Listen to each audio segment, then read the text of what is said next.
아멘. 감사합니다. 뒤에서 들어보니까 마이크가 좀 소리가 좀 작은 것 같은데 뒤에 괜찮나요? 조금만 더 높여주시면 좋을 것 같습니다.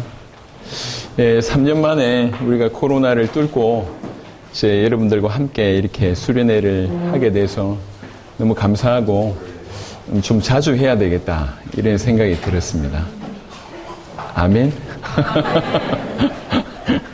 우리는 뭐 이렇게 굳이 연휴가 아니더라도 금토일 하면 되니까 금요일 밤에 와서 주일까지 예배 드려도 괜찮지 않겠나 이런 생각을 합니다. 그래서 무엇보다도 우리 광명의 귀중한 식구들 너무 헌신해 주셔서 감사하지만 동시에 지역에서 이렇게 소수가 모였을 땐 더 힘이 빠질 만한데 그런 현장에서 몇 년씩 그 자리를 지키면서 헌신하고 계시는 우리 지역교회 성도들이 같이 이렇게 모이니까 일단 너무 감사하고 좋습니다. 우리 모임 자체가 큰 힘이 되는 것 같습니다. 그리고 이번 수련을 통해서 계속 같이 기도하면서 우리의 기도에 하나님께서 응답하신 것도 경험하지만 우리가 기도함으로 더욱 우리 자신이 더욱 주님께 가까이 가는 어떤 분기점 계기가 우리 각각에게 일어나기를 정말 그리스도 예수 이름으로 축원합니다. 우리 마태복음 오늘 21장 1절부터 제 내용은 17절까지를 좀 보도록 하겠습니다. 쭉 편안하게 읽어가면서 말씀을 좀 드릴 건데요. 찬송하리로다 주의 이름으로 오시는 이여라고 하는 제목입니다. 우리가 바로 이런 자였으면 좋겠습니다. 물론 이건 결론이지만 정말로 중요한 사람들, 그 시대에 가장 하나님 잘 믿는다고 하는 사람들은 예수님을 오셨을 때 아예 예수님을 배격하거나 심지어는 십자가에 못 박게 하는 그런 일을 하는데 이 별로 지식이 없고 지식이 없고 능력이 없고 배경이 없고 대단한 것이 없는 사람들이 이름도 없는 사람들이 수많은 무리들이 오히려 주님을 찬양하고요. 그리고 심지어는 가장 작은 어린아이들이 주님을 찬양하는 모습들이 등장합니다. 우리가 꼭 이런 은혜를 누렸으면 좋겠다 생각합니다. 본문을 보시면서 설명을 좀 드리면 21장 1절에 그들이 예루살렘에 가까이 가서 감난산 벳박에 이르렀을 때에 예수께서 두 제자를 보내시며 드디어 예수님께서 예루살렘에 이제 이르십니다. 공생의 기간에 예루살렘에 오셨다가 또 유대로 가셨다가 이런 일들은 많았지만 이제 지금은 마지막 이제 곧 십자가를 지시는 바로 그런 마지막 어떤 명절이라고 보실 수가 있겠습니다. 거기에 이제 예루살렘으로 이제 가시죠. 이르시되 너희는 맞은편 마을로 가라. 그리하면 곧 메인 나귀와 나귀 새끼가 함께 있는 것을 보리니 풀어 내게로 끌고 와라. 만일 누가 무슨 말을 하거든 주가 쓰시겠다 하라. 그리하면 즉시 보내리라 하시니 이 부분은 지난번에도 한번 설명을 좀 드렸기 때문에 많은 얘기를 하지 않겠습니다. 조금 이따 또 좀 설명을 좀 드리기도 하겠지만 보시면 예수님께서 가시다가 이제 예루살렘 바로 앞에서 이제 제자 2명을 보낸 거죠. 마을에 가면 나귀와 나귀 새끼가 매여 있는 것을 볼 테니 끌고 오라고 얘기를 합니다. 그럼 누가 왜 그러냐 이렇게 물어보면 주인이 당장 물어보겠죠. 왜 그러냐? 그러면 주가 쓰시겠다고 하라. 그 말만 하라는 거죠. 그러니까 그렇게 했더니 보내줬다는 얘기입니다. 그러니까 이제 요 짧은 사건이지만 이걸 볼 때 우리 주님이 어떤 분인지를 다 명확하게 알 수 있는 거예요. 천지를 주관하고 계시고 역사를 주관하고 계시고 인생을 주관하고 계시고 시간을 주관하고 계시고 사람을 주관하고 계시고 그 정확한 때에 정확한 모든 만남들을 주관하고 계시다고 하는 것들을 알 수가 있습니다. 제가 어떤 글을 봤어요. 어떻든지 예수님이 하나님의 아들이라는 걸 부인하기 위해서 어떻든지 예수님이 특별한 능력이 있다는 걸 부인하기 위해서 예수님이 사전 모의를 했대요. 가다가 갈 테니까 그 마을 이 나귀 새끼 주인한테 다 이렇게 담합을 한 거지. 조금 이따 보낼 테니까 너 와가지고 즉시 보내면 돼 라고 얘기를 했다고 하는 거예요. 그게 더 믿기 어렵지 않습니까? 어쨌든지 안 믿으려고 하는 사람들이 그렇게 얘기하는 거예요. 제자들 모르게 예수님이 몰래 가가지고 그 나귀 새끼 주인하고 다 얘기한 상태에서 마치 연극하듯이 예루살렘 입성하기 전에 2명 보내가지고 제자들이 볼 때는 제자들이 놀래가지고 이분 대단하신 분 같다 라고 착각할 만큼 사전 모의했다라고 하는 그런 표현을 쓰기도 합니다. 얼마나 우리 인간의 죄성이 믿기를 두려워하는지 안 믿으려고 하는지. 근데 실상 이게 우리 가운데도 있어요. 여하튼 그런데 이게 정말로 진실로 있는 그대로 일어났다고 하면 예수님이 어떤 분인지 이 사건 하나를 통해서 다 알 수가 있습니다. 만물을 주관하시고 역사를 주관하시고 사람의 마음을 주관하시고 시간을 주관하시고 그 때를 주관하시고 만남을 주관하시고 그 모든 것들을 주관하시는 분이심을 이 한 사건을 통해서 알 수가 있습니다. 우리가 믿는 예수님은 누구이시냐? 우리가 믿는 예수님이 메시아임을 하나님의 아들이심을 그냥 짧은 시간이지만 이 사건 통해서 알 수가 있다고 하는 것이죠. 그러면서 왜 이런 일을 하셨냐? 이는 선지자를 통하여 하신 말씀을 이루려 하심이라 알렸을 때 구약의 어떤 선지자가 이 얘기를 했대요. 이 사건 얘기를 했다고 합니다. 그러면서 하시는 말씀이 시온 딸에게 이르기를 너의 왕이 너에게 임하나니 그는 겸손하여 나귀 곧 멍에 매는 짐승의 새끼를 탓도다 하라 라고 하는 말씀이 있다고 하는 겁니다. 그리고 이 말씀이 지금 성취됐다고 하는 거예요. 구약 성경 맨 마지막이 말라기입니다. 그 말라기 앞이 스가랴라고 하는 데가 있습니다. 스가랴 9장을 한번 보겠습니다.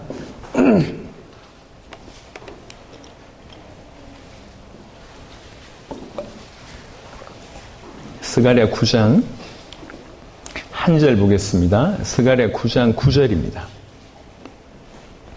스가랴 9장 9절 시온에 따라 크게 기뻐할지어다. 예루살렘에 따라 즐거이 부를지어다. 보라, 네 왕이 너에게 임하시나니 그는 공의로우시며 구원을 베푸시며 겸손하여서 나귀를 타시나니 나귀의 작은 것 곧 나귀 새끼니라 라고 얘기를 합니다. 이게 스가랴가 이미 몇백 년 전에 예언한 것이고 그 예언이 지금 성취되고 있는 것입니다. 예수님께서 약속하신 대로 성취하고 계시는 삶을 보여주신 겁니다. 여러분 사실 약간 극단적으로 얘기하자면 이런 약속의 성취와 상관없이도 얼마든지 예수님은 당신의 일을 하실 것입니다. 그런데 그 왜 약속하신 그대로 이루셨냐는 거죠. 왜 약속하신 그대로 이루셨냐고 얘기할 때 여러 가지가 의미가 있지만 제일 큰 건 뭐냐면 우리를 위한 겁니다. 우리에게 자신을 알게 하기 위한 거예요. 내가 구약에 약속된 그 메시아임을 우리에게 알려주시기 위해서 굳이 이런 걸 안 하셔도 되는데 그 약속 그대로를 이루신 것입니다. 이게 참 너무 고마우신 미련한 우리를 계속 깨닫게 하시기 위해서 구약은 약속하시고 그 약속 하나하나를 성취해 가시고 이루어 가신 것을 보게 됩니다. 그래서 우리가 성경이 그냥 딱딱하다 이렇게 생각하지 마시고 조금만 깊이 생각하시고 각도로 좀 달리 보면 받은 은혜가 참 크다. 우리 한 명을 건져내기 위해서 얼마나 세심하게 일하시는지, 얼마나 세밀하게 역사하시는지, 얼마나 우리를 믿게 하기 원하시는지, 한 명 한 명을 얼마나 사랑하시고 건져내시길 원하시는지가 이런 모습 하나에 싹 담겨져 있습니다. 자, 그리고 그 내용을 잠시 보시면요. 사실 이스라엘 사람들이 왜 궁극적으로 바리새인들이나 서기관들이나 대제사장들이나 중요한 역할을 했던 사람들. 이 사람들은 성경을 그냥 보는 사람들이 아닙니다. 제가 알기로는 성인식을 경험하려고 하면 기본적으로 모세오경을 외워야 된다고 알고 있습니다. 그러니까 모세오경을 외워야 될 수준이에요. 일평생 성경을 연구했던 분들이 그분들입니다. 그리고 그 성경을 연구할 뿐만 아니라 연구한 그대로 어떻게 살아야 되는지 구체적인 조항을 내걸기도 했던 분들이 그분들입니다. 성경의 조예가 가장 깊은 사람들입니다. 그런 사람들임에도 불구하고 예수님이 누군지를 정확하게 몰랐다는 거죠. 참 아이러니하지 않습니까? 근데 그분들이 도무지 몰랐던 것 중에 하나가 이런 구절 같은 거예요. 스가랴 9장 9절 같은 구절입니다. 그분들은 이렇게 성경을 다 연구해서 나름 얘기한 게 뭐냐면 오실 메시아는 이런 분이라고 얘기합니다. 주로 대단한 왕권을 가진, 대단한 힘을 가진, 그래서 자기 민족을 끄집어내고 전 세계에서 최고의 민족이 되게 할 마치 다윗과 같은 그런 분들로만 생각한 거예요. 근데 오늘 보세요. 스가랴 9장 9절 보니까 도무지 매치가 안 되는 일이 벌어집니다. 뭐라고 얘기하냐면 보라 너의 왕이 너에게 임하시나니. 왕이 온대요. 왕이 오는데 그는 공의롭답니다. 그리고 그는 구원을 베푸신다는 겁니다. 이까지는 이해가 돼요. 공의롭고 구원을 베풀 좀 파워풀한 아주 능력 있는 이렇게 생각하는데 그런데 분위기가 완전히 바뀝니다. 겸손하여서 나귀를 타시나니 나귀의 작은 것 곧 나귀 새끼니라. 우리는 지금 이 의미를 잘 모릅니다. 하지만 그 이스라엘이나 고대 이런 시대에 보면 이 왕으로 입성할 때 성전한 장군으로 입성할 때는 대단한 말을 타고 입성합니다. 새끼 나귀는 뭐냐면 그냥 이렇게 짐을 매는 거예요. 그러니까 거기에 탄다는 것 자체가 그닥 대단한 일이 아닙니다. 우리가 이렇게 보면 말 타고 가는 사람과 소 타고 가는 사람들 좀 이미지가 다르지 않습니까? 예, 말 타고 가면 뭔가 폼이 나는데 소 타고 가면 할아버지 타실 것이 없구나 이렇게 생각하잖아요. 그런 이미지하고 완전히 겹쳐지는 거예요. 나귀를 탄다, 그것도 나귀 새끼를 탄다 있을 수가 없어요. 비유를 하자면 그런 거죠. 우리나라의 손흥민이라고 하는 축구 선수를 보유하고 있는 그 토트넘의 이제 감독이 있잖아요. 그 감독 이름 뭡니까? 콘테라고 하는 감독 아닙니까? 콘테 감독이 돈이 얼마나 비싸겠어요, 그 사람이. 근데 콘테 감독이 선수들을 잘 지도하면서 볼보이 같은 역할을 같이 한다. 그러면 생각해 보세요. 이런 일은 참 쉽지가 않습니다. 잘 생각해 보시면 우리나라의 국가대표 감독이 벤투라고 하는 감독 이름 몰라도 괜찮아요. 하여튼 국가대표 감독인데 이 사람이 국가대표 감독이 될 정도면 대단한 사람이지 않습니까? 이 사람이 선수를 가르치면서 볼보이하고 선수들에게 물을 갖다 주고 잔심부를 만다 있을 수가 없죠. 이 두 가지는 이미지가 겹치지를 않아요. 겹칠 수가 없습니다. 우리나라 교육부 장관이 학생 화장실에 가서 청소한다 이거하고 똑같은 수준이에요. 도무지 이게 겹칠 수가 없습니다. 왕이 임하는데 나귀 새끼를 타? 이러니까 이런 성경은 그냥 스킵하는 거예요. 그냥 넘어가는 거지. 유대교 입장에서는 왜 이런 얘기를 남겨두셨지라고 하는 찝찝한 성경 구절이에요. 왕이 임하고 우리를 구원하시고 전 세계를 통치할 만한 완벽한 심판자로서 공의로우신 분까지는 이해되는데 나귀 새끼를 타고 와? 이해가 안 되는 거예요. 그런 이해가 안 되니까 그냥 넘기는 거죠. 나귀 새끼를 타고 오신 분이 왕이심에도 불구하고 나귀 새끼를 타고 오신 분이 우리의 메시아임을 이렇게 명확하게 얘기하셨는데도 불구하고 본인들이 받아들일 때 그럴 수가 없어. 어떻게 그런 일이 벌어지냔 말이에요. 저 대통령이 우리 내려와가지고 여기서 쓰레기 치우고 있다. 이런 수준하고 비슷한 겁니다. 있을 수가 없는 거예요. 본인들의 사상에서는 있을 수가 없어요. 그런데 흔적을 남겨두십니다. 여러분, 예수님은 어떤 분이시냐라고 하는 부분에도 바로 이 한 구절을 통해서 또 알 수가 있습니다. 그는 왕이십니다. 그는 왕이신데 우리를 건져내시기 위해서 자신을 낮춘 분이십니다. 우리를 건져내시기 위해서 자신을 낮추되 하염없이 끝까지 낮추신 분입니다. 여러분, 제가 한 번씩 얘기를 드리지만 우리 입장에서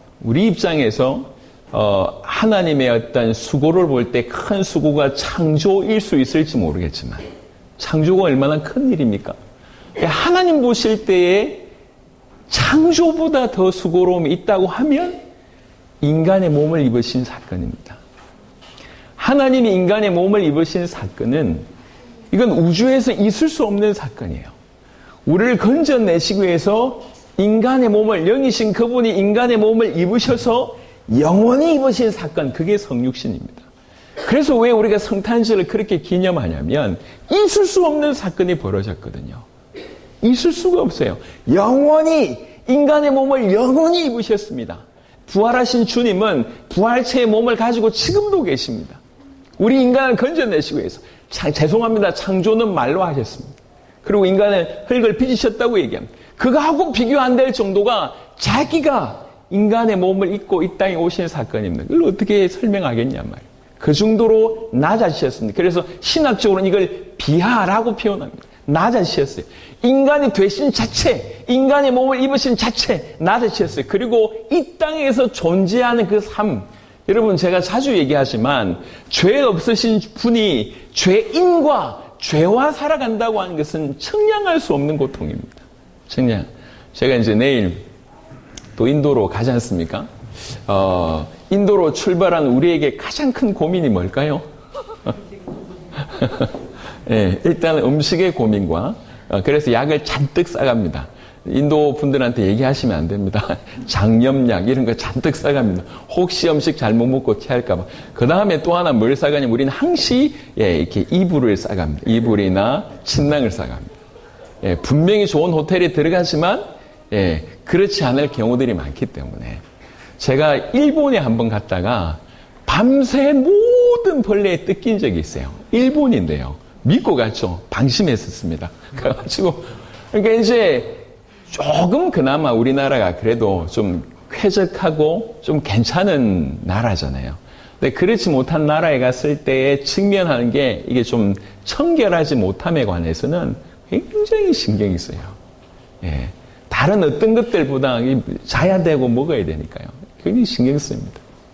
죄 없으신 주님이 죄인과 함께 살아간다고 하는 것은 우리가 느끼는 거하고 비교할 수가 없어요. 예. 우리 이제 이렇게 전혀 오염되지 않는 공간에서 살아야 되는 면역이 약해가지고 그렇게 살아야 되는 사람이 저런 지저분한 곳에서 산다 하는 거하고 비교 안 됩니다. 그게 자신을 낮추신 사건입니다. 그런데 그까지만 하더라도 그까지만 하더라도 기가 막힌데 이 죄인을 건질 수 있는 유일한 방법이 자기 몸의 죄를 뒤집어 쓰고 스스로 죽으셔야 되는 거예요. 심판받으셔야 된다는 것입니다. 이게 비아의 모습입니다. 그리고 그 죽음 이후에 장사까지 있습니다. 그러니까 이제 우리 주님이 우리를 건져내신 최고의 방법은 뭐냐면 끊임없이 자기를 낮추신 거예요. 이런 신이 어디 있습니까? 이런 분만이 우리를 구원할 수가 있습니다. 좀 능력이 있어서 너 천국, 너 지옥 아닙니다. 우리를 얼마나 사랑하냐라고 하는 것이 단적으로 낮아져 있는 것이 자기의 낮추심입니다. 왕이 나귀 새끼를 탄다. 이게 이스라엘 입장에서는 유대인들 입장에서는 바리새인들 입장에서는 매치가 안 되는 거예요. 이럴 수가 없다는 거지. 어떻게 왕이 나귀 새끼를 타고 오냐 말이에요. 예수님이 우리를 위해서 어떤 수고를 하셨는지를 성경을 통해서 하나씩 설명합니다. 도무지 맞지 않는데. 여러분, 만물을 창조하신 그분이 인간의 몸을 입고 지금 예루살렘에 사는 사람들을 건져내기 위해서 떠벅떠벅 걸어옵니다. 대부분 그분을 알아보질 못합니다. 그래서 결국 망하게 되는 것이죠. 하나님께서 저와 여러분들에게 눈을 열어주시고 은혜를 주셔야 됩니다. 우리도 그런 상황일 수 있는데 그 떠벅떠벅 걸어오시는 그 예수님을 진실로 하나님의 아들 메시아라고 볼 수 있다는 것은 이만큼 큰 은혜는 없는 것 같습니다. 페일은 하고 도무지 마태복음 21장에 다시 돌아가시면 도무지 이해되지 않는 이 사건을 예수님께서는 행하십니다. 그러면서 6절에 제자들이 가서 예수께서 명하신 대로 하여 실제로 그렇게 하니까 즉시 줬다는 거죠. 그래서 나귀 새끼를 끌고 와서 자기들의 겉옷을 그 위에 얹음에 예수께서 그 위에 타시니 무리의 대다수는 그들의 겉옷을 길에 펴고 다른 이들은 나무가지를 베어 길에 펴고 앞에서 가고 뒤에서 따르는 무리가 소리 높여 이르되 호산나 다윗의 자손이여 찬송하리로다 주의 이름으로 오시는 이여 가장 높은 곳에서 호산나 하더라. 여기 보면 환영하는 부분에 세 가지 모습들이 나옵니다. 하나는 뭐냐면 자기 겉옷을 길에 폈대요. 그리고 이 가지는 종려나무 가지라고 얘기합니다. 여러분 종려나무가 무슨 나무입니까? 혹시 모르시는 분들 조금 유사한 걸 설명해 보면 대추야자 열매, 야자수라고 생각하시면 됩니다. 조금 그런 거하고 좀 비슷한 부분입니다. 그리고 이제 종려나무 가지를 막 흔들고 이렇게 뿌리는 거예요. 그리고 나서 이제 호산나라고 외칩니다. 어떤 의미인지는 알겠죠. 환영하는 거구나라고 하는 의미는 알겠는데 조금 더 구체적으로 보면 조금 더 은혜가 돼요. 자, 겉옷을 깐다, 겉옷을 편다 이게 무슨 의미냐면 열왕기하 한번 보겠습니다. 구약 성경에 열왕기하 9장에 있습니다. 열왕기하 9장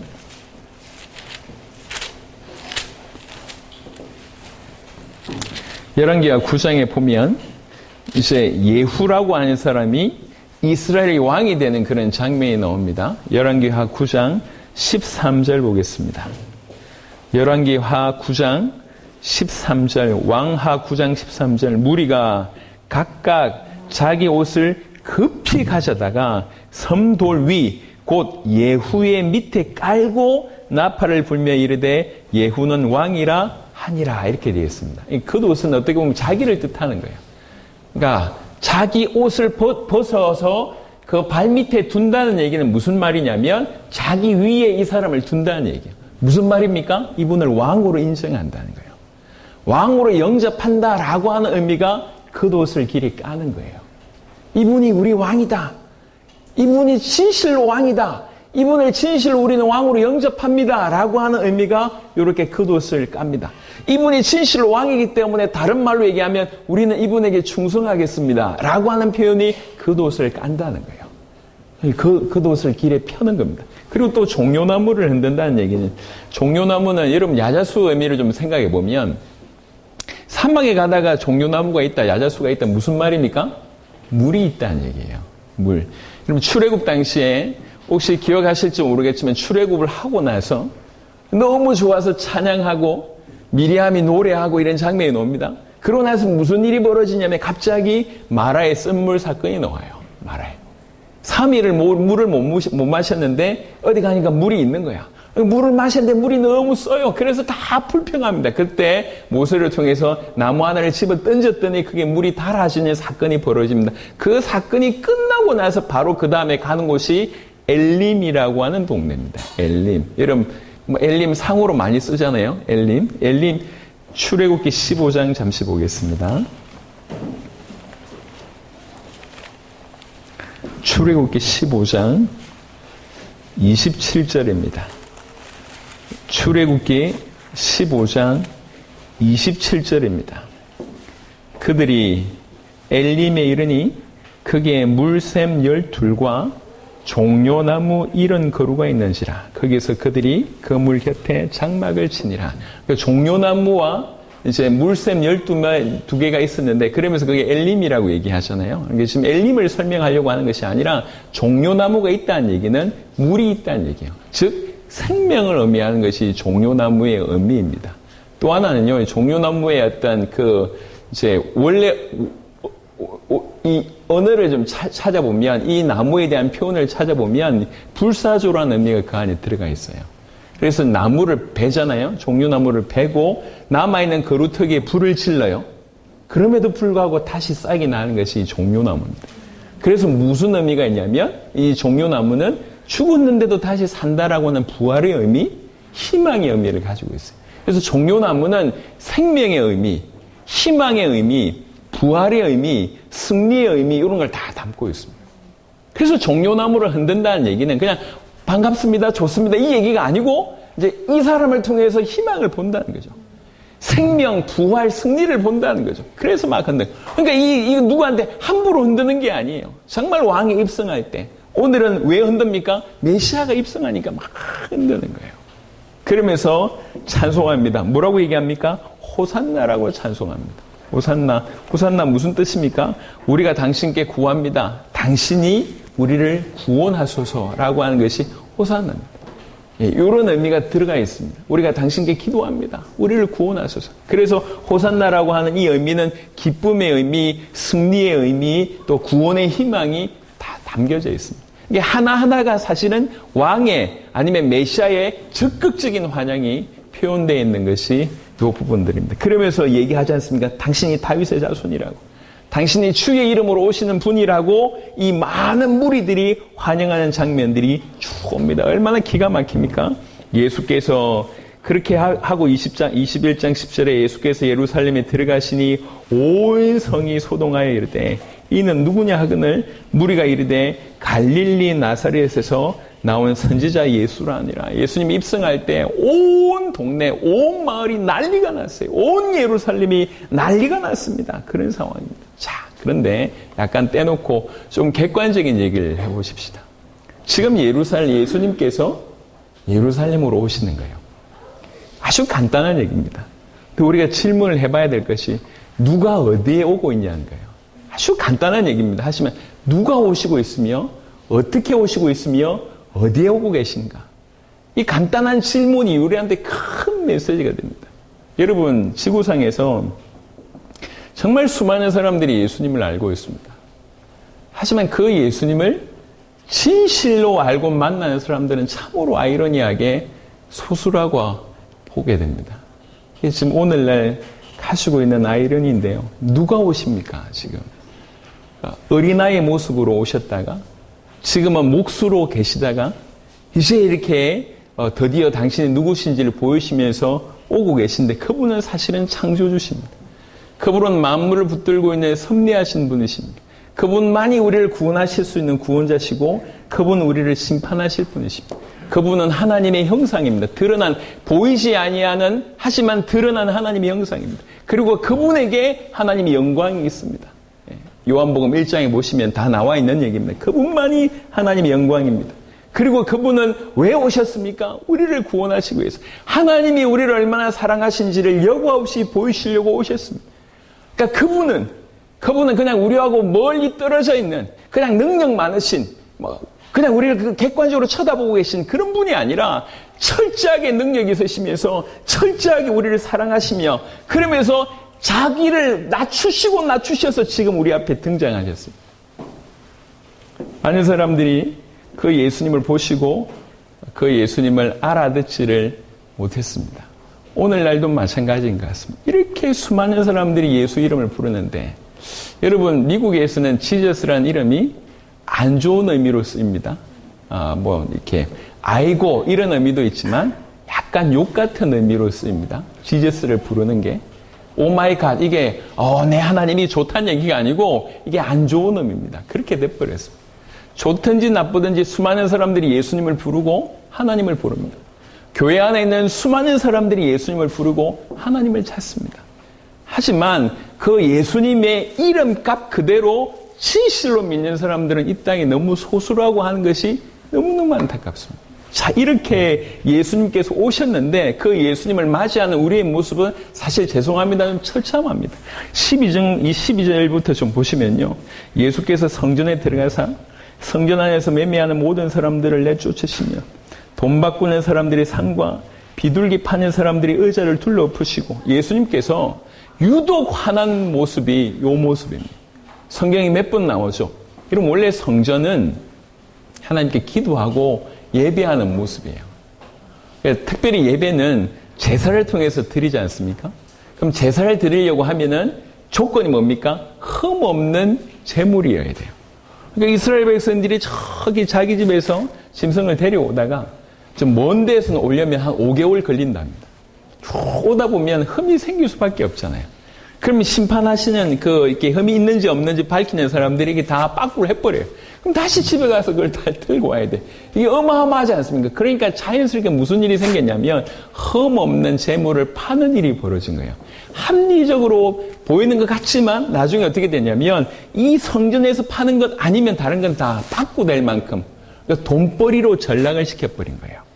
그리고 성전에서만 사용되는 돈이 있습니다. 그 돈을 받고 이 모든 일들을 하면서 주로 제사장들과 그 위에 있는 사람들이 착복하는 일을 하게 됩니다. 그리고 이 장소가 어떤 장소냐면 이방인의 뜰이에요.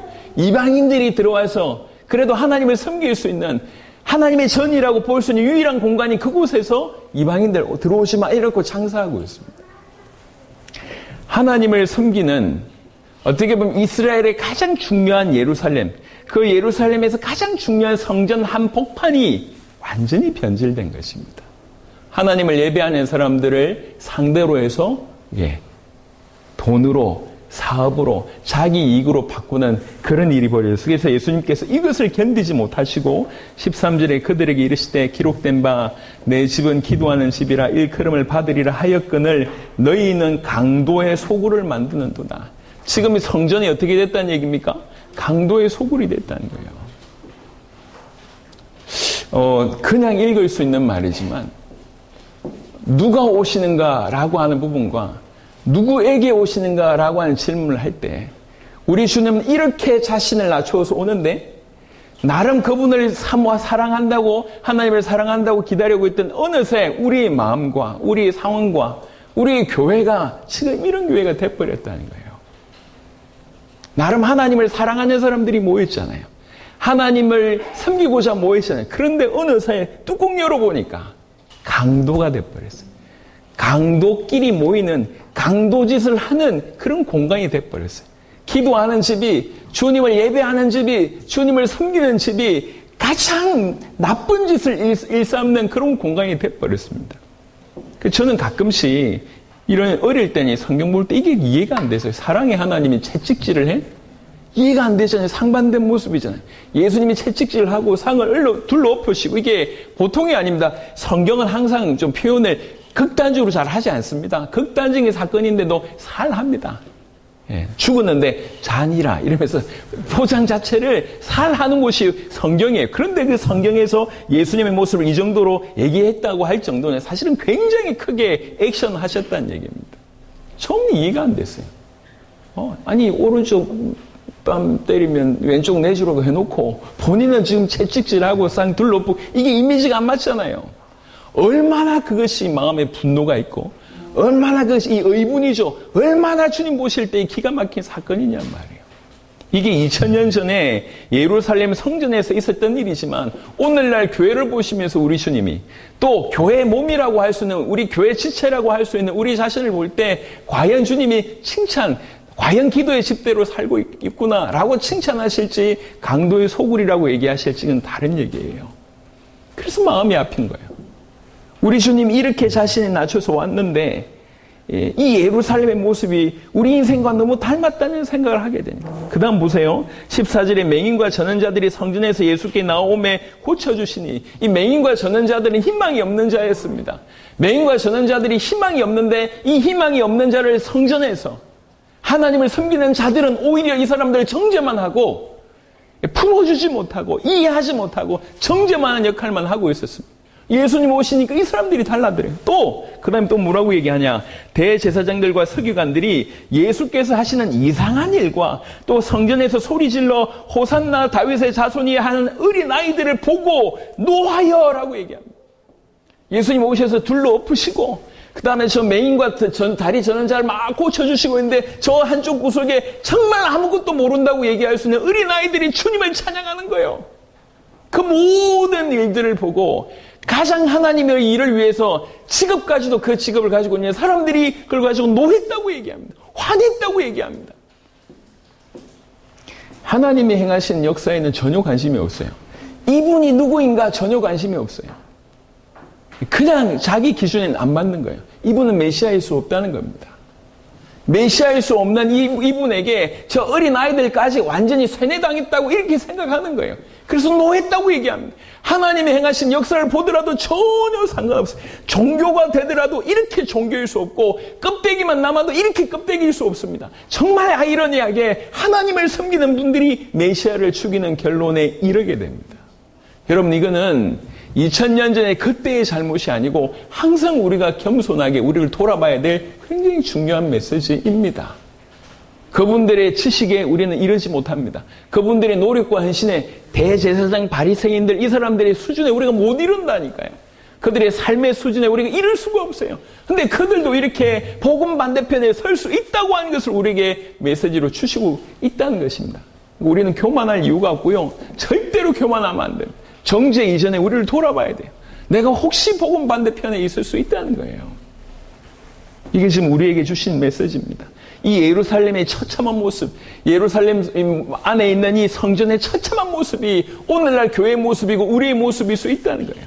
그래서 항상 우리는 주님 앞에 겸손하게 신실하게 우리를 돌아봐야 됩니다. 자, 이런 때 이 가장 중요한 역할을 하고 있는 사람들이 이렇게 무너지는데도 희망이 있습니다. 누가 있습니까? 요 사람들이 등장합니다. 그때 첫 번째 등장한 인물이 누구냐? 이름 없는 나귀 새끼의 주인이에요. 제가 사실 오늘 이 제목을 둘 중에 하나를 두고 계속 기도했습니다. 그 중에 제목이 하나를 고민했던 제목은 어떤 거냐면 3절 후반부에 나와 있는 만일 누가 무슨 말을 하거든 주가 쓰시겠다 하라. 그리하면 즉시 보내리라. 그리하면 즉시 이게 제가 쓰려고 했던 제목 둘 중에 하나였습니다. 너무 감동이 되는 거예요. 이름도 없는 사람이 주님 쓰시겠다고 하니까 낙이야 낙이 새끼. 여러분 어떻게 보면 그 사람의 재산 전부일 수 있지 않습니까? 오늘 우리를 얘기하면 가장 중요한 운행수단입니다. 뭐 화물차일 수 있고요. 아니면 우리가 뭐 좋은 차일 수도 있습니다. 예, 여러분 지금 뭐 좋은 차 하나는 얼마나 합니까? 낙타를 제가 파키스탄에 갔는데 제가 경험한 도로 상황 중에 가장 열악하고 힘든 도로 중에 하나가 파키스탄이었어요. 그러니까 뭐 차를 가고 오토바이의 뒤에 이렇게 짐칸처럼 만들어가지고 가는 어떤 오토바이 택시도들 많았는데 자전거 택시도 많았어요. 그까지는 이해가 돼요. 그게 이제 마차가 등장하더라고요. 도로 가는데 마차가 등장해요. 이렇게 좁은 도로인데 차선의 개념이 없어요. 얼마나 힘든지. 제가 처음으로 앞자리 타서 요걸 잡은 게 파키스탄입니다. 야, 이건 제가 못 견디겠더라고요. 탁 잡아요. 근데 진짜 조금 가니까 마차까지는 이해가 되는데 드디어 낙타차가 등장했어요. 낙타가 끌고 다니고 큰 뭐 이렇게 통나무 같은 거 낙타가 등장해가지고 끌고 가는데 도로가 완전 난장판이에요. 처음으로 제가 낙타가 끄는 걸 봤어요. 낙타가 크지 않습니까? 낙타와 낙타 새끼 그 사람이 전부일 수 있습니다. 근데 주가 쓰시겠다 하라 라고 얘기하니까 그리하면 즉시 이 사람이 그랬다는 얘기가 아니잖아요. 우리 주님이 알았다는 얘기예요. 걔는 그럴 거라는 거지. 걔는 그럴 거야. 주가 쓰시겠다고 할 때 걔는 그렇게 할 사람이야. 그리하면 즉시 너무 감동이 되는 거예요. 이름 없어요. 앞만 찾아봐도 이름 없어요. 누구인지를 등장하지도 않습니다. 부자인지 가난한지 모르겠어요. 근데 그리하면 즉시 우리 주님 인정하셨대. 걔는 그럴 애라는 얘기지. 걔는. 우리 주님이 등장하실 때 제가 볼 때 가장 귀중하게 쓰임받은 사람이 이 사람입니다. 평상시에 주님을 사랑하고 하신다고 할 때 얼마든지 준비가 되어 있는 사람. 핑계 하나 없고 그 하다못해 사인 하나 안 받고 도장 한 번 안 받고 돌려주실 수 있나요? 약속 하나 안 받고 전혀 그런 거 없어요. 주가 쓰시겠다고. 예? 누가요? 주가? 오케이! 그리하면 즉시. 그냥 감정적인 사람이 아니겠죠. 이런 유형은 MBTI가 뭔지 잘 모르겠는데 감정적인 사람은 아닐 것 같습니다. 정말로 주님을 위해서 자신을 드리고자 준비된 사람이겠죠. 그 준비된 자에게 어느 날 말씀하실 때 우리 주님이 그 사람을 인정하셨다니 재거나 얼마든지 계산할 수 있는데 없다는 겁니다.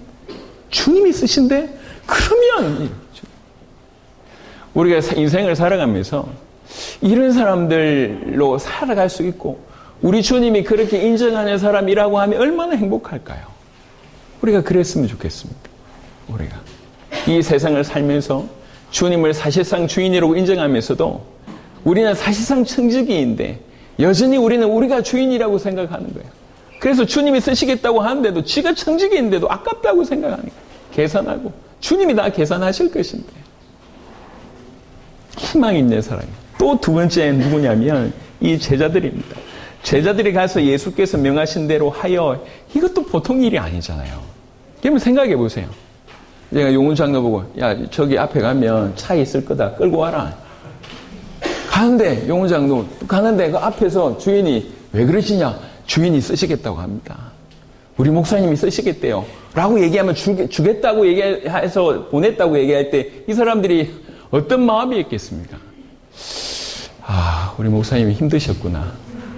드디어 좀 스트레스를 많이 받으셨구나. 얼마든지 할 수 있는 얘기 아닙니까? 그대로 갑니다. 그대로 가서 그대로 순종합니다. 그리고 와서 제일 중요한 대목 중에 하나가 7절입니다. 나귀와 나귀 새끼를 끌고 와서 누가 이 일을 먼저 합니까? 자기들의 겉옷을 그 위에 얹으매. 이 제자들이 제일 먼저 하는 게 뭐냐면 겸손하게 자기 옷을 먼저 끌고 탁 올립니다. 제일 먼저 당신은 왕입니다. 당신은 다윗의 자손이고 당신은 주의 이름으로 오시는 분입니다. 제일 먼저 인정하는 거예요. 대부분이 어부인데 능력 없는 사람들인데 인정 못 받은 사람들인데 가난한 사람들인데 제일 먼저 누가 뭐라고 하지 않아도 대제사장 바리새인 서기관들과 비교해 볼 때 모든 면에서 떨어져요. 모든 면에서. 그런데 이 사람들이 가장 예수님을 압니다. 예수님의 제자들 중에 우리가 알기로 적지 않은 사람들이 중간에 떠나간 걸 알고 있습니다. 요한복음 6장쯤 7장쯤 읽어보시면 정말 주님을 위해서 따랐던 적지 않은 무리들 이 제자들이 다 떠나갑니다. 그럼에도 불구하고 끝까지 제일 많이 떠나갈 때는 어떨 때입니까? 나는 하나님 주시는 세상을 구원하기 위해서 나는 떡이요 나는 피다. 내 떡을 내 살을 마시고 먹고 내 피를 마셔야 된다. 그래야지 구원받는다고 얘기할 때 드디어 다 한계가 온 거예요. 이 사람 정신병자입니다. 다 떠났습니다. 그럼에도 끝까지 남아있던 분들이 이분들입니다. 이해되지 않아도 100% 이해돼서 따라간 게 아니에요. 이해되지 않아도 주님입니다. 맨 앞에서 그걸 드리잖아요. 희망이 있습니다. 그리고 또 하나 8절에 무리의 대다수 참 감사합니다. 이름도 없는 무리들이 정말로 알고 했는지 모르고 했는지는 잘 모르겠어요. 그때 그 분위기였는지 하나님께서 그렇게 시키셨는지 잘 모르겠어요. 근데 저는 이 모습을 보면서 마치 우리 같다 이런 생각을 합니다. 이분들이 100% 진심이 아니었다고 하는 것을 예상해 볼 수 있는 게 예수님의 핍박이 왔을 때는 대다수가 떠났습니다. 그럼에도 불구하고 요렇던 멤버들 중에 극소수는 진짜로 이렇게 그들이 외쳤던 그대로 믿었다고 하는 것을 알 수가 있습니다. 하지만 얼마나 믿었는지 모르겠지만 적어도 그들은 자기 겉옷을 그리고 종려나무 가시를 그리고 나서 호산나 다윗의 자손이여 주의 이름으로 오시는 이여라고 외쳤던 깊이는 없었지만 적어도 주님을 배격하거나 화를 내거나 분노하지 않고 그래도 맞이하는 그런 역할들을 했다는 것입니다. 우리를 닮았구나 이런 생각을 하게 됩니다. 이 와중에 이 무리들 중에 하나님이 은혜 주셔서 정말 몇 명은 깊이 있게 자기 인생 전체를 드렸던 것을 알 수 있는데 우리가 바로 그런 은혜를 누렸으면 좋겠다는 생각을 많이 하게 됩니다. 그 누구도 주님을 주인으로 인정하지 않을 때 이 수에 칠 가치조차도 없는 이런 사람들이 가장 앞에 서서 이렇게 환영합니다. 적지 않은 사람들은 명절 지키기 위해서 해외에서 온 사람들이라고 생각할 수가 있습니다. 예루살렘 성 안에 있는 그 성전 안에 있는 대부분의 사람들은 바리새인들의 어떤 그 주장과 다르지 않을 거라고 생각합니다. 무명한 자들, 이름이 없고 등장하지 않음에도 불구하고 주님 오실 때에 성경 그대로 주님을 맞이했던 인물들이 이 인물들입니다. 그게 너무 놀라운 거예요. 우리는 모르지만 하나님은 아실 것입니다.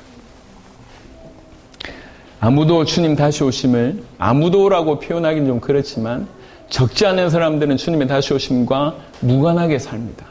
그냥 주님의 뜻을 위해서 산다고 얘기하지만 실상은 자기 인생을 위해서 반 살고 주님을 위해서 반 살고 그런 인생에 머물러 있습니다. 누구 하나 주님 오시기를 위해서 자기 인생을 드린 자들이 있습니까? 참 찾기 쉽지 않은 때를 우리는 지금 경험하고 있습니다. 그런데 이 교회가 주님 다시 오시는 길을 준비하겠다, 맞이하겠다 이런 마음으로 지금 달려가고 있습니다. 물론 우리 안에 100% 온전함이 없다고 하는 것도 우리가 알고 있습니다. 그래서 이 무리를 닮았다 이런 생각을 하는 거예요. 뭔 모르고 부를 수도 있고 분위기 상황 따라 부를 수 있는데 그럼에도 불구하고 예루살렘 입성할 때 주님을 환영했던 그 무리 속에 그들이 있었다는 거예요. 우리 또한 그런 것 같습니다. 계속 하나님 더 은혜 주셔서 끝까지 주님 오실 길을 준비하는 그런 인생이었으면 좋겠습니다. 패션 오브 크라이스트라고 하는 영화를 보시면 그 모니카 벨루치라고 하는 그 여 배우가 연기했던 장면 중에 하나가 뭐냐면 이제 이렇게 그 간음하다가 붙들려온 그 역할을 하고 있어요. 그러다가 이제 예수님께서 글로 쓰실 때 돌 다 던지고 도망가고 그때 이제 이 여인이 기면서 예수님께 와서 예수님의 팔을 잡는 장면이 나옵니다. 그 장면이 탁 스크랩이 되는 거예요. 사실 우리 주님 오실 때 이런 모습이었으면 좋겠다는 생각을 그 장면을 통해서 제가 보게 됐습니다. 그런 생각을 하게 됐어요. 우리 주님 오실 때 우리가 철저하게 낮아서 오직 당신의 오심만을 위해서 우리가 살았습니다. 맨 앞에서 그런 자세로 바짝 엎드려서 주님을 높이는 그런 인생이었으면 좋겠습니다. 여러분 생각을 해보세요. 정말 적지 않은 사람들이 주님의 오심과는 상관없이 삽니다. 그냥 예수님을 위해서 산다고 하지만 자기 인생을 위해서 예수님을 이용하는 인생들이 많습니다. 근데 진실로 주님의 오심을 위해서 맞이하는 인생, 가장 환영해야 될 사람들이 그 환영하고는 전혀 무관하게 산다고 하면 그 얼마나 기가 막힌 일이냐 말이에요.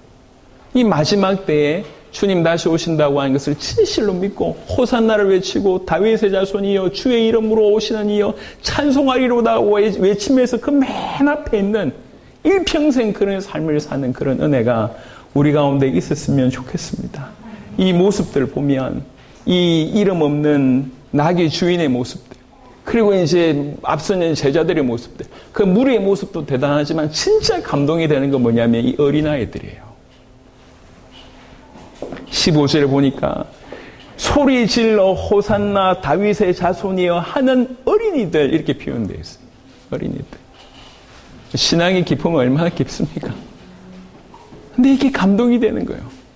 이것 때문에 대제사장은 화를 내고 바로 이런 모습 때문에 우리 주님 너무 기뻐하셨겠죠. 여러분, 우리의 자격을 우리 주님이 묻지 않습니다. 우리가 어떻게 주님을 믿는지 그걸 믿고 있습니다. 묻고 계십니다. 너는 나를 누구로 하느냐? 그 질문을 하고 계시다는 거예요. 우리가 복음 가득한 교회로 이 자리에 다 있습니다. 이 복음 가득한 교회를 통해서 그동안 우리 세대 세계복음화, 우리 당대의 세계복음을 행하신 것을 봐왔습니다. 이제 코로나 기간 동안, 지난 3년 기간 동안 참 우리에게는 삶적으로는 힘들었지만 다른 건 모르겠고요.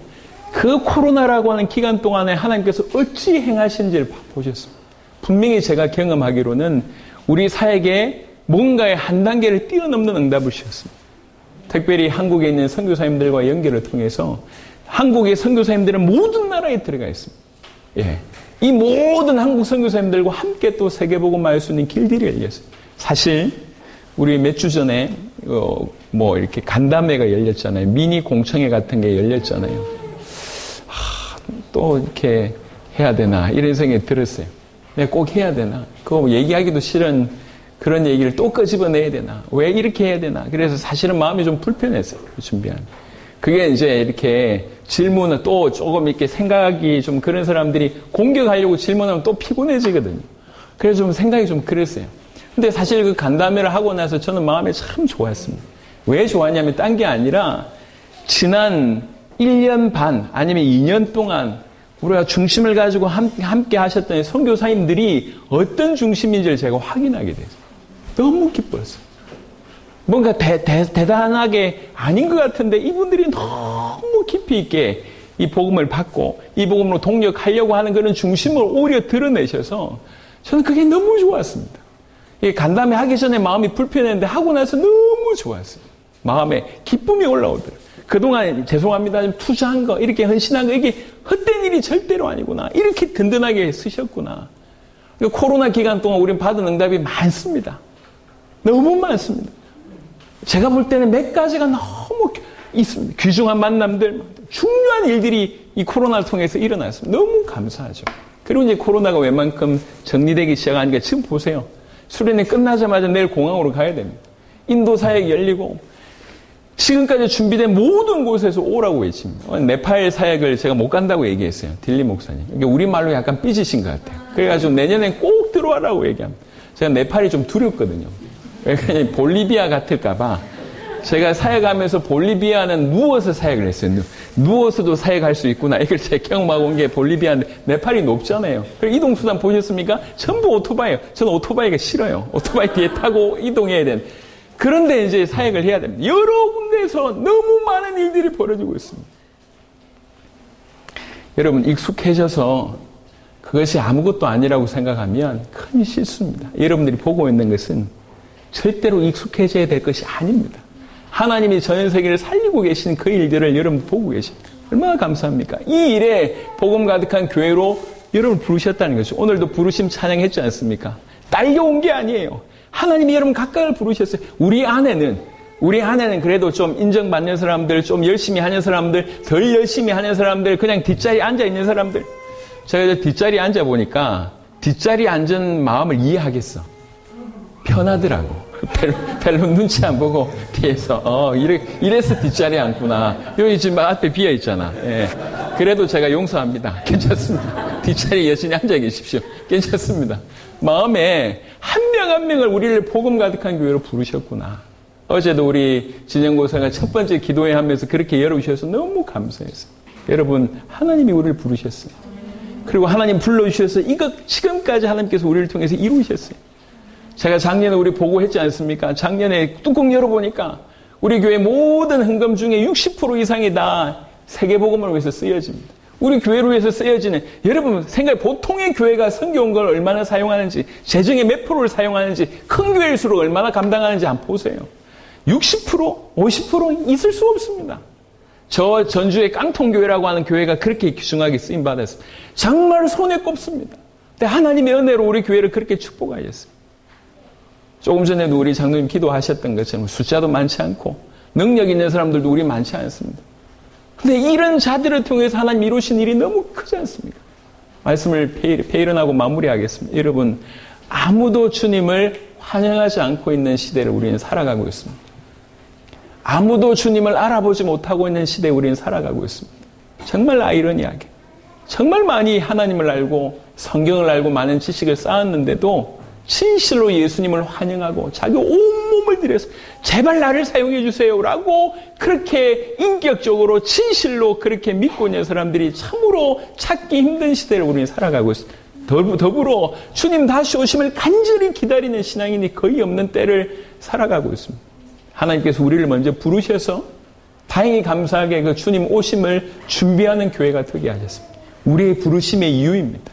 예수님이 하나님의 아들 그리스도라고 하는 이 복음으로 전 세계의 복음을 전해서 전 세계가 이 복음을 믿을 수 있도록 하는 일에, 그래서 올바로 믿고 주님 오실 수 있도록 하는 그 일에 우리를 부르셨습니다. 우리 인생 내도록 정말로 이 사람들의 고백이 아니라 우리의 고백이 될 수 있도록 찬송하리로다. 주의 이름으로 오시는 이여. 다시 오실 그 주님을 늘 찬송하고 다시 오실 그 주님을 늘 기다리며 이미 우리에게 주신 복음에 너무 깊은 감동을 가지고 있으면서 살아가는 우리 복음 가득한 교회가 되시기를 그리스도 예수의 이름으로 축원합니다. 개인의 능력치 신앙의 모든 수준을 뛰어넘어서 우리에게 주신 복음에 감사하고 우리에게 찾아오신 우리 주님을 환영하고 또 다시 오실 주님을 간절히 기다리며 이 땅에서는 그 주님을 찬송하는, 그냥 노래 아니라 진실로 찬송하는 우리가 되었으면 좋겠습니다. 하나님께서 저와 여러분들에게 전무한 은혜를 또 이 수련의 이후에 계속 주시기를 그리스도 예수 이름으로 축원합니다. 반주를 좀 부탁합니다. 우리 같이 한번 이 시간에는 기도하면 좋겠습니다. 우리가 교회를 위해서, 세계를 위해서, 우리 성도들을 위해서 기도하는 건 너무 유익합니다. 꼭 필요합니다. 하지만 그 모든 것들을 통해서 가장 중요한 건 우리 자신입니다. 그동안 닫혀있던 우리 말문이 열리면서 진실로 우리가 주님을 만나는 거예요. 우리가 주님을 발견하는 것입니다. 우리가 주님 앞에 나아가는 것, 1대1로 진실로 주님을 만나고 누리는 것이 중요합니다.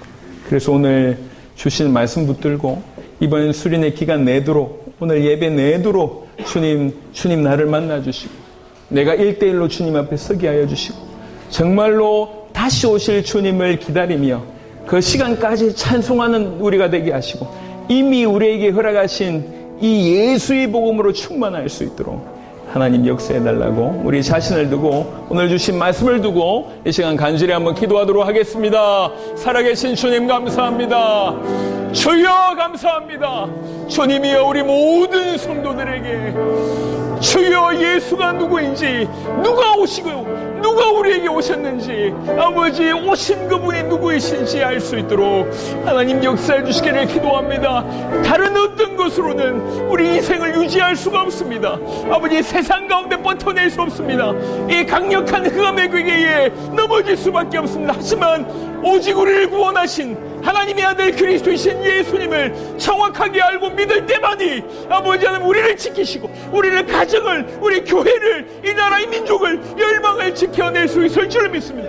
그런 은혜를 우리에게 부어주시고 아버지 하나님이여 진실로 이 예수님을 다시 오실 주님으로 믿으며 아버지 하나님 그 주님을 기다리며 그 주님을 바라보며 그 주님의 오시는 길을 준비하는 우리 인생들이 주님 될 수 있도록 하나님 역사해 주시기를 간절히 소원하고 원합나이다. 껍데기와 형식과 종교밖에 없는 이 땅에 주님이여 생명으로 말미암아 전부가 힘을 넣는 귀중한 일들이 일어나도록 하나님 역사해 주시기를 간절히 소원하고 원합나이다. 이 수련을 통하여 많은 기도 제목들로 우리 주님 앞에 나아갈 때 주여 무엇보다도 우리가 주님을 만나며 주님을 대면하며 주여 주님 앞에 서며 주님 주신 크신 은혜를 받으며 우리가 변화되어지는 우리가 성장하는 우리가 진일보 나아가는 그런 시간 될 수 있도록 하나님 역사해 주시길 기도합니다. 이 메시지가 관통되어서 열방이 살아날 수 있도록 하나님 역사하여 주시옵소서. 하나님이여